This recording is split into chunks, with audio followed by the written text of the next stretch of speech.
আজকে আমরা চলে এসেছি খাদিম শোরুমে। খাদিমের শোরুমে এসে জুতো পছন্দ না হলেও আমি একবার করে ওই পার্স ব্যাগ যেখানে থাকে সেখানে একবার করে ওই স্টলটাতে এসে একটু ঘুরে যাই। ব্যাগগুলো মোটামুটি দেখলাম অনেক দাম, যেখানে হাত দিতে পারবো না। আর এই যে পার্সগুলো রয়েছে সেগুলোও দেখলাম প্রচণ্ড দাম, এক একটা 700, 800, 500, কিন্তু আমি একটাই নিয়েছি যেটা সবচেয়ে কম দাম ছিল, আর একটাই ছিল 400 টাকা। সেটা আমি তোমাদেরকে দেখাচ্ছি। এই ব্যাগটা যখন আমি প্রথমে দেখলাম এর দাম লেখা ছিল 700 টাকা। লাল রঙের যে হাতে পার্সটা আমার রয়েছে এটার দাম 700 টাকা। আর একটা পার্স যেটা আমি দেখলাম এটাও ওই একই 700, 800। আমি যেটা নিয়েছি সেটা তোমাদের দেখাচ্ছি, এটার দাম দেখো 399 টাকা লেখা রয়েছে। এই পার্সটা আমার খুব পছন্দ হয়েছে, ছিল একটাই কিন্তু আমার পছন্দ হয়েছে, দেখতেও বেশ সুন্দর,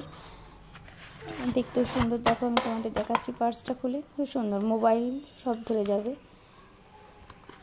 চ্যানেলটা ভালো লাগলে প্লিজ একটা লাইক অ্যান্ড সাবস্ক্রাইব করে দিও, অ্যান্ড শেয়ার করতেও ভুলো না। হরে কৃষ্ণ।